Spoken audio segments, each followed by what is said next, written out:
So many of you already know that I was not brought up in this faith. My husband Jason and I were like many who come to Unitarian Universalism later in life. We were parents of young children living in a new town and hoping to build some kind of community with people who cared about some of the things we did, and looking for a spiritual home. And we knew it needed to be a place that was theologically roomy, right? Not just for us, but for our girls too. So I was thinking back to the first UU service that we ever attended.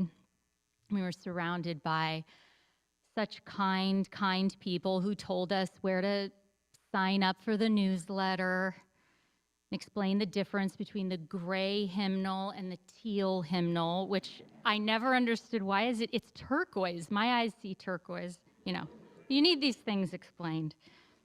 And they gave us a friendly nod when it was time to stand up and sit down. And when we got to the part in the service where we supposedly in unison, hang with me, said the affirmation of faith. We said this earlier together, right? The words at this particular church went like this. Love is the doctrine of this church. The quest of truth is its sacrament, and service is its prayer. To dwell together in peace, to seek knowledge and freedom, to serve humankind in fellowship, to the end that all souls shall grow into harmony with the divine. Wait for it. Thus do we covenant with each other, and I can hear someone whispering behind me, and with God. Thus do we covenant with each other and with God, right? So some of you maybe already know some of these words, right? Now, this is a church of about 400 to 500 people, so you had a lot of voices in that big old New England sanctuary. But the way this spoken in unison affirmation sounded was more like a swelling and retreating cacophony, at times in sync and harmonious, and at others completely discordant. So I first noticed this at the word sacrament, where it seemed like a third of the congregation just suddenly stopped speaking. And service is its prayer. Again, at prayer, a bunch of folks quieted or mumbled something in a hushed tone. And then we got to the pinnacle of the thing. Thus do we covenant with each other and with God. But it didn't sound like the word God at all, but rather 400 versions of it. Spirit, earth, mystery. Kindly woman next to me, who had been helping me with the hymnals, looked at me, gave me a mischievous wink, and then she whispered, "Welcome to Unitarian Universalism," and mouthed for me to sit down. You can sit down now.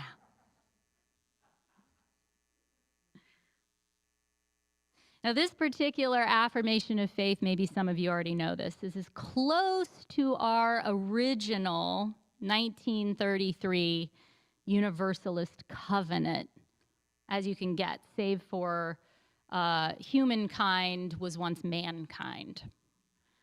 But it has been altered freely among most UU congregations since this time, right, including ours. And I am thinking that maybe this has something to do with avoiding the discordant Sunday improvisation on an affirmation of faith that I experienced that day. But wasn't my pew friend right about the discord capturing our free faith well? One where our quest for meaning is personal, and one where we draw from a myriad of spiritual sources under this, our big, wacky tent of harmonious, discordant, belief and non-belief. And that was the sound of all of us, right? Like our choir anthem sings. It's compelling. I love it. But here's the thing. Unitarian-Universalists, and I will include myself in this, we have not mastered theological roominess and welcome. We haven't mastered that. We are a new faith movement, embarking on a grand and wondrous experiment, and we do not have a roadmap for this. It's never been done before. Some of us are, as I've heard some of you identify, stone cold atheists, and others are devoted theist Christians. We are a motley crew, my spiritual companions, and it's what I love about this faith. And friends, this is also what makes it so challenging, and even at times outright painful.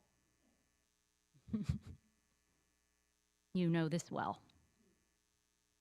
So for a long time, UU churches have tended to this complexity by just removing the words from our vernacular entirely. And when I say these words, the list is long, way too long to go through in one sermon. I've mentioned some of them, but here are some good hot ones. Holy, convert, worship, church,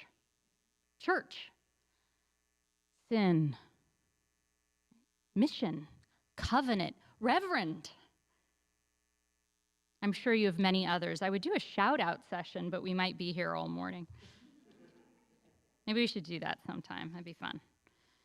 So without diving into the theological history of our entire faith, it does make good sense to me that this religious movement it really needed to shed some of these words for a time.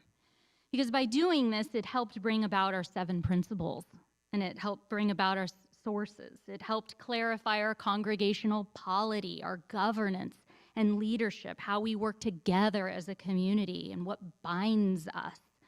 And it helped us to articulate our vision of a faith rooted in spiritual tolerance and seeking, welcome, and an expanding love that looks to a myriad of sacred texts, not assigned creeds and doctrine based on just one.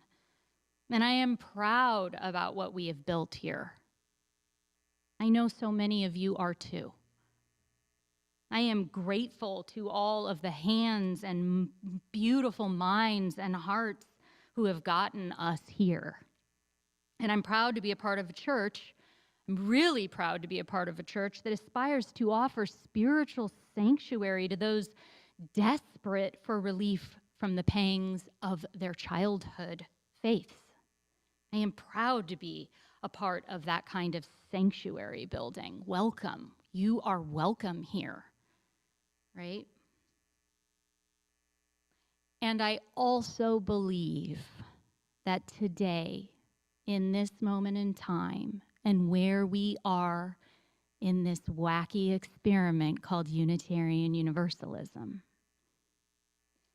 that being a sanctuary for the spiritually wounded does not always mean being in the business of word banishment, but rather, and I hope you hear this, a place for word reclaiming.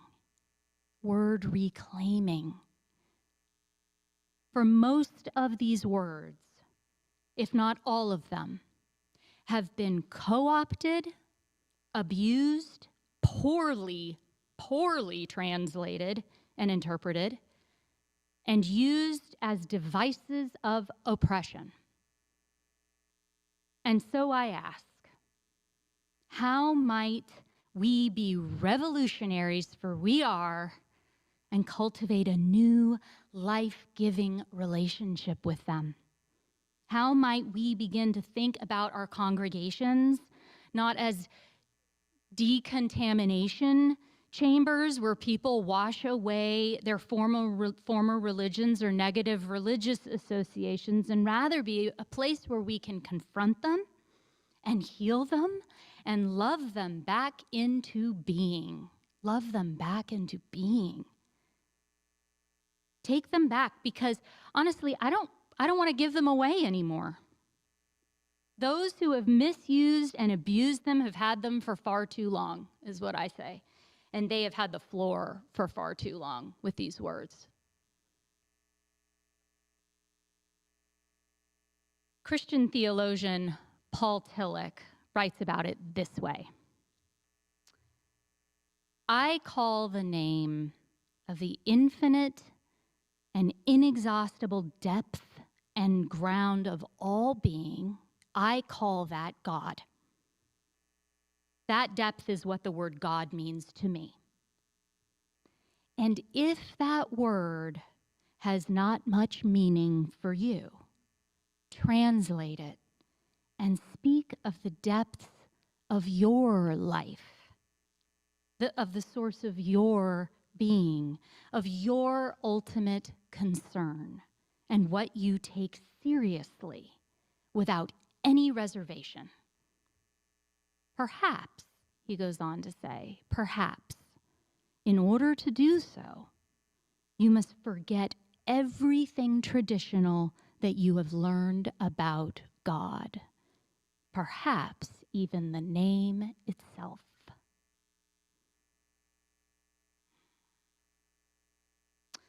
There's this great book that some of you have seen me carrying around to meetings this week entitled Fluent in Faith, a Unitarian-Universalist embrace of religious language. And it was written by Jean Harrison Nuajar. And it is such a stunning little book that I encourage you to read. I'd be happy to get you a copy of it. If you'd like, just email me.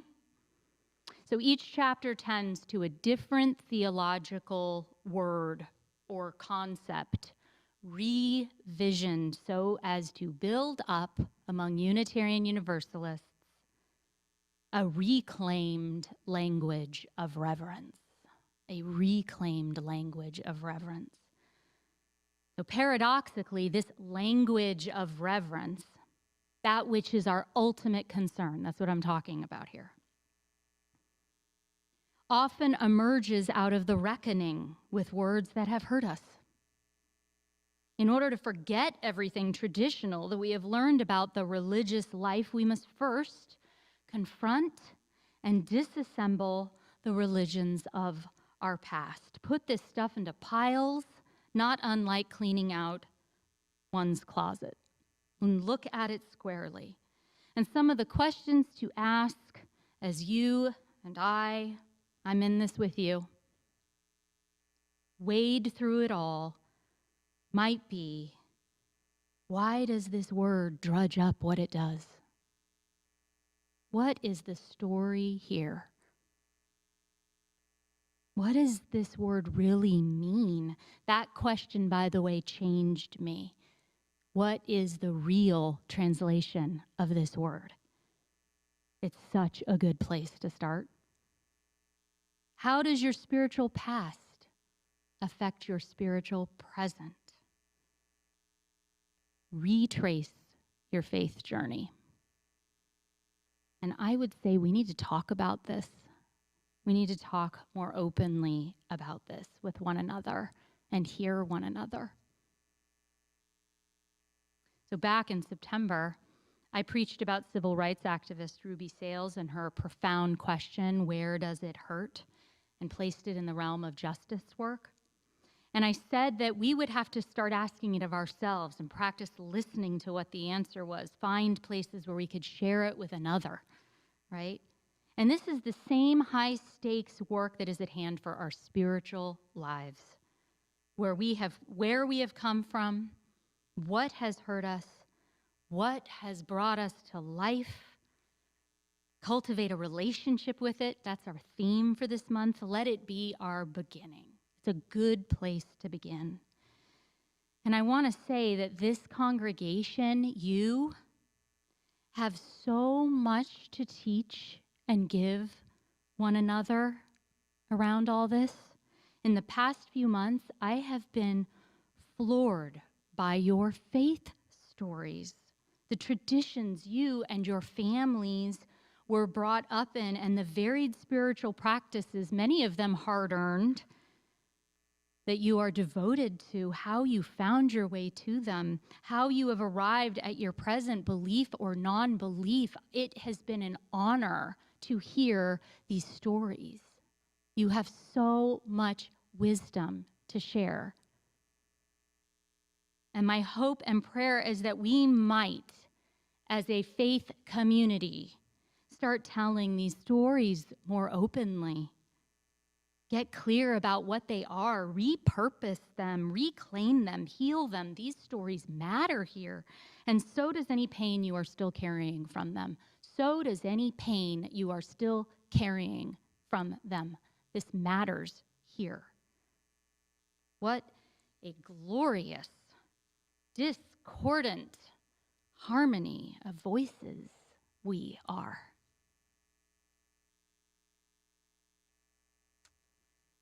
Let's listen to some of Ada Limon's words again. This was our poet today.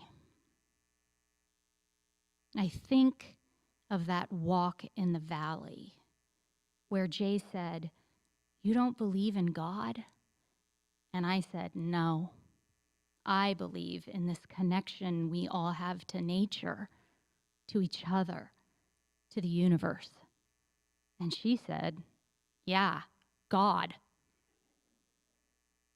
And how we stood there, low beasts among the white oaks, Spanish moss and spider webs, obsidian shards stuck in our pockets, woodpecker flurry, and I refused to call it so. So instead, we looked up at the unruly sky, its clouds in simple animal shapes we could name, though we knew they were really just clouds. Disorderly and marvelous and ours.